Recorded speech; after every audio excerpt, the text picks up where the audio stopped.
On va se tutoyer sur Twitch et sur RCF en Lorraine. Michael Massi-Antonio.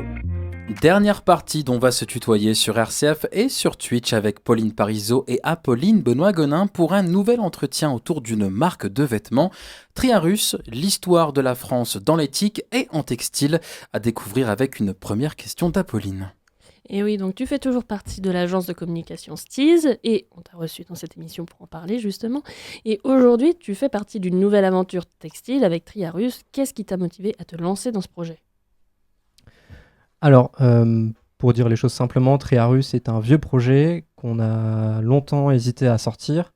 C'est quelque chose qui traînait depuis très longtemps. On a tous des projets comme ça qu'on aimerait sortir un jour, qui sont à côté et qui bougent pas, qui pourrissent un peu dans leur coin. C'était le cas de celui-ci jusqu'à ce qu'on se motive à le faire une bonne fois pour toutes, même si ça marche pas, même si on perd de l'argent, même si on se foire quelque part. Steez, c'est quelque chose de beaucoup plus concret à la base parce que c'était vraiment un plan de vie, le fait d'en vivre, le fait de produire du contenu pour d'autres personnes.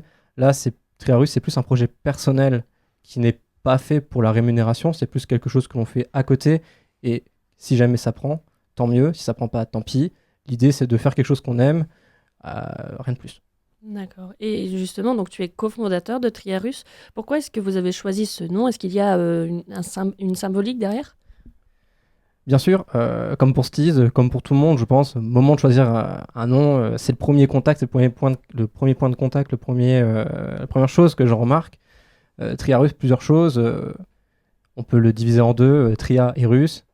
Tria, ça a une référence à l'époque du Tria, qui est une empreinte géologique où on retrouvait certains types de grès qui ont été notamment utilisés pour construire des monuments, notamment en France, par exemple la cathédrale de Strasbourg. Voilà.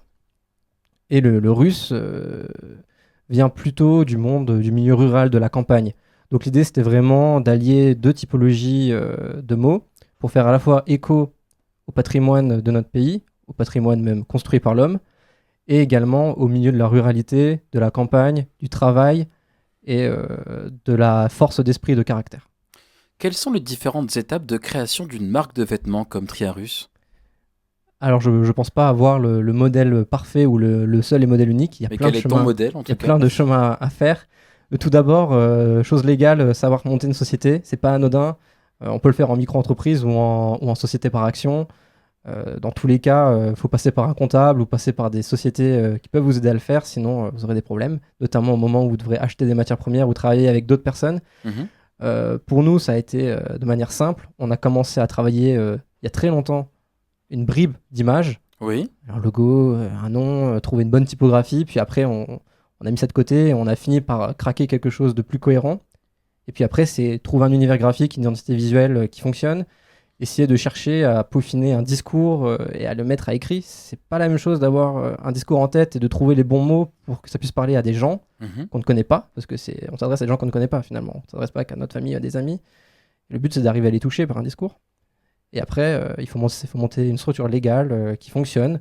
Donc il faut connaître le prix d'une matière première, combien ça peut vous coûter, combien ça coûte de monter un site internet, combien ça coûte d'importer 150 pièces et après de les stocker. Donc je dirais que le chemin le plus simple, c'est réfléchir à une image, réfléchir à un discours.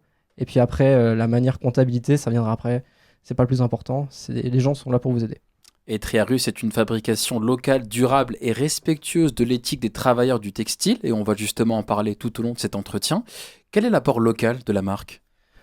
L'apport local, déjà, c'est mon associé Brice et moi. Donc tous les deux originaires du bassin lorrain.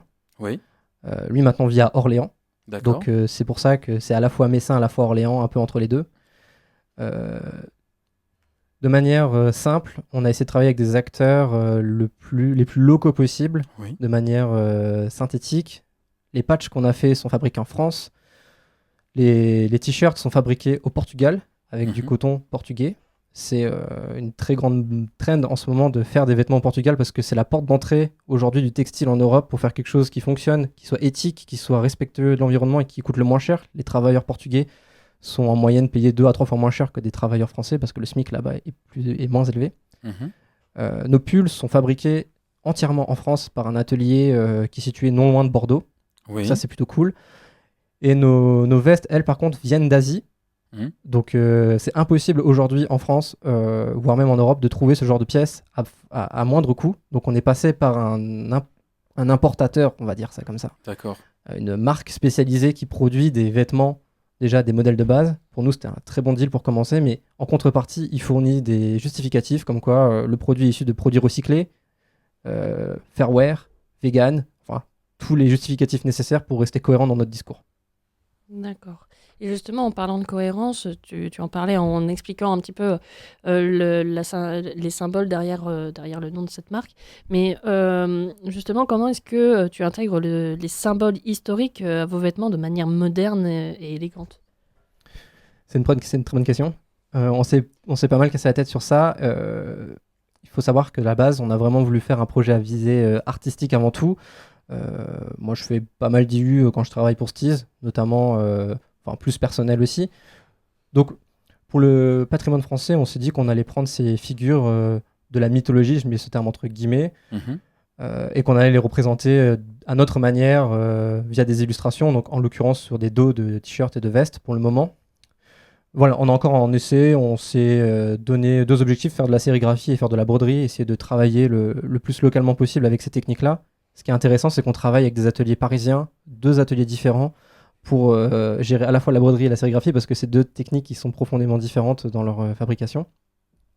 Et en l'occurrence, pour notre première collection, on a choisi le personnage de Jeanne d'Arc parce que c'est un personnage qui a marqué l'histoire de la France, au-delà de au-delà de l'appartenance à la ville d'Orléans, de Brice.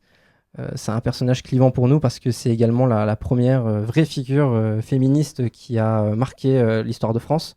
Oui. C'est quand même la première femme à s'être imposée dans un milieu d'hommes à une époque quelque peu autoritaire, la guerre de 100 ans, qui a traversé toute la France pour rejoindre un roi. Donc c'était une figure, on ne pouvait pas passer à côté. On aurait pu ne pas commencer par elle, mais ça nous semblait cohérent dans notre discours. D'accord. Et est-ce que justement, il y a d'autres figures historiques dont vous vous inspirez pour toute votre marque?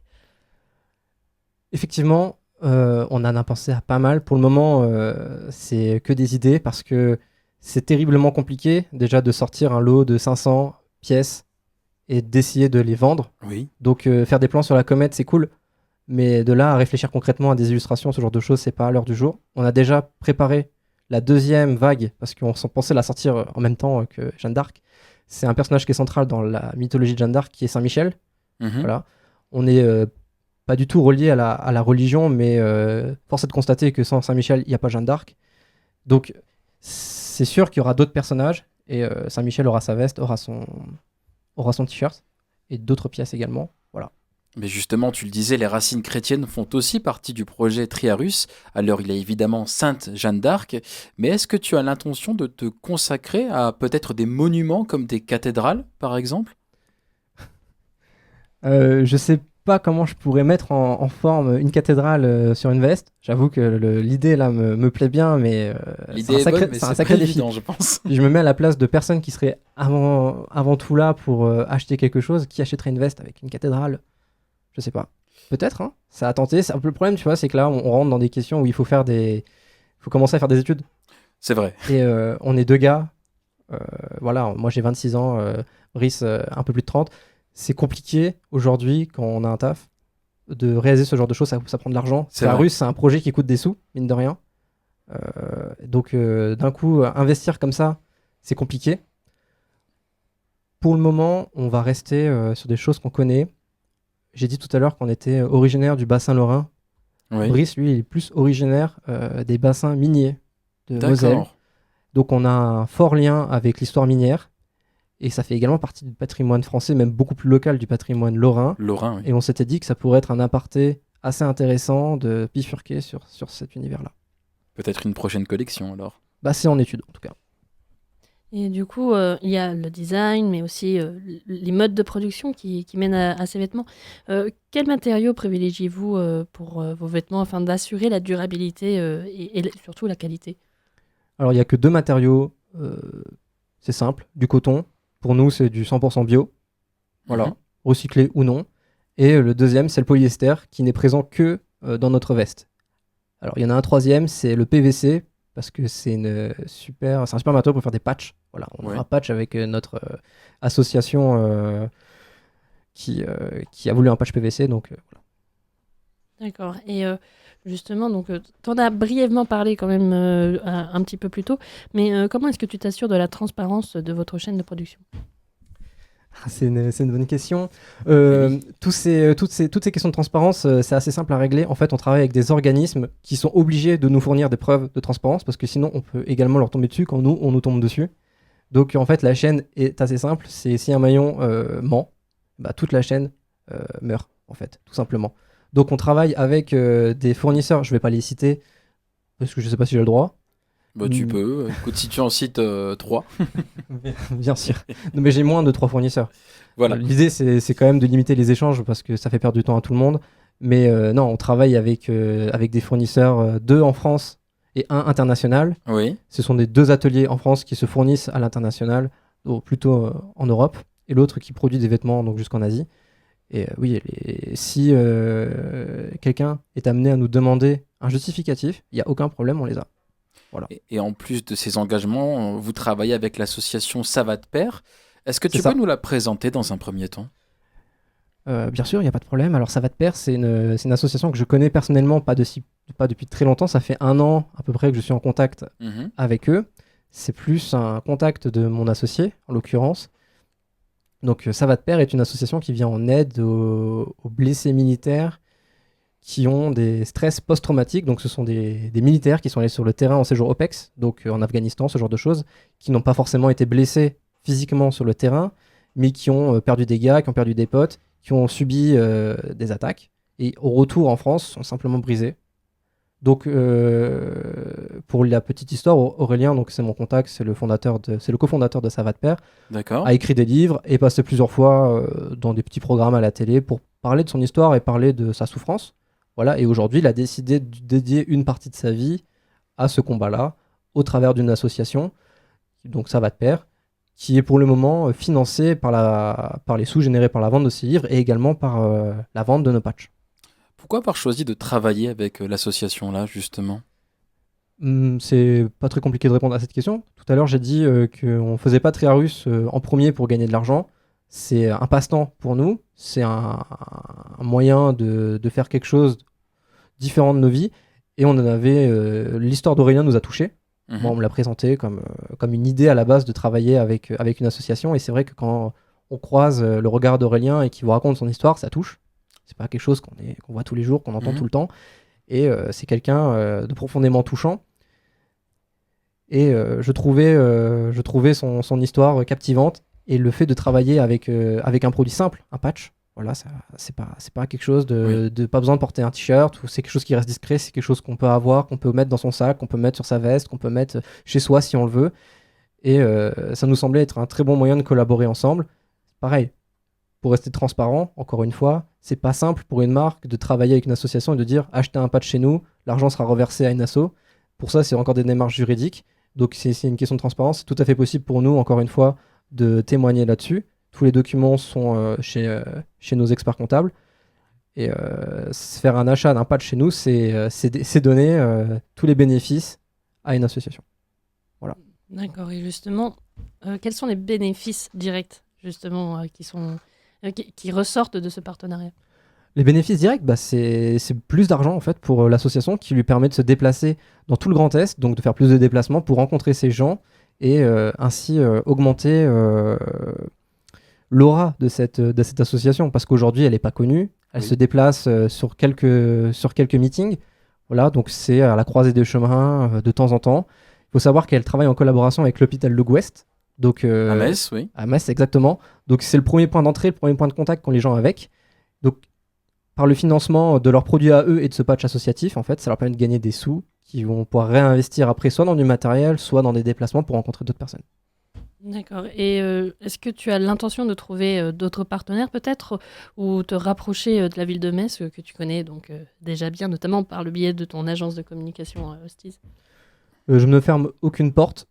Après, la relation qu'on a nouée avec Ça va de pair est particulière parce qu'on s'est développé à peu près en même temps. Il faut savoir que l'association existe depuis très longtemps, mais ce n'était pas la même visée de base. Voilà, donc Ça va de pair est réellement, entre guillemets, né fin 2024. Nous, on est dans les bacs depuis toute l'année 2024, on a juste attendu le bon moment pour sortir, selon nous. Et donc, je n'exclus pas la possibilité que Brice et moi trouvions un autre partenaire. On va plus, pour le moment, se pencher sur des gens qui peuvent nous représenter et que l'on peut également représenter comme des athlètes, comme des sportifs, comme des gens qui comprennent notre message et qui sont attirés par ce que l'on fait afin de produire quelque chose ensemble. Concrètement, Lucas, en quoi est-ce que ta marque de vêtements se distingue d'autres marques engagées sur le marché ? Très bonne question, encore une fois. Il faut savoir que dire qu'on fait du Made in France, ça veut tout et rien dire en fait. Il y a un vrai piège avec cette appellation. Aujourd'hui, quelque chose qui est vraiment fait en France, c'est quand 60% au minimum de la valeur ajoutée à un produit est fait sur le territoire. Donc simplement mettre une étiquette qu'on a commandée sur un site et la coudre et dire qu'elle est faite en France et mettre que son pull est fait Made in France, c'est légal. On peut le mettre. Il vous arrivera rien, mais c'est pas vrai. Voilà. Et en fait, le message qu'on va faire passer avec Triarus, c'est pas vraiment un message, mais on s'engage, nous, quand on fait du Made in France, à le faire pour de vrai, ou alors on dit que c'est fait en Europe ou que c'est fait en Asie, ce qui n'est pas le cas de tout le monde. Voilà. Comment est-ce que tu vois l'évolution de la mode durable et éthique dans les prochaines années ? Et quel rôle justement Triarus souhaite-t-elle y jouer ? On ne cherche pas à faire de la mode, en fait, concrètement, mais pour répondre à ta question, aujourd'hui, il y a vraiment un grand clivage entre la fast fashion et l'ultra fast fashion, où on produit des vêtements qui sont principalement faits en polyester et qui sont très peu recyclables. Et justement, ce culte du produit qui est fait en Angleterre, qui est fait au Portugal, qui est fait en Europe dans des conditions cool, mais à des prix exorbitants, trouver un juste milieu, aujourd'hui, c'est très compliqué. Faut savoir que quand nous, on vend un produit 50 balles, il n'y a même pas la moitié qui, à la fin, reste dans nos poches, même très loin de ça. C'est la réalité économique. Et aujourd'hui, trouver un juste milieu, c'est compliqué et c'est ce qu'on aimerait faire avec Triarus. En plus de parler d'un message que l'on aime, donc l'histoire de France, l'histoire de son patrimoine, on a envie de faire quelque chose à un prix juste. Voilà. Lucas, il nous reste une petite trentaine de secondes. Est-ce qu'on peut rappeler peut-être le site web où est-ce qu'on peut trouver les produits Triarus ? C'est très simple, triarus.fr, le Instagram triarus.fr. Pour l'instant, pas de point de vente.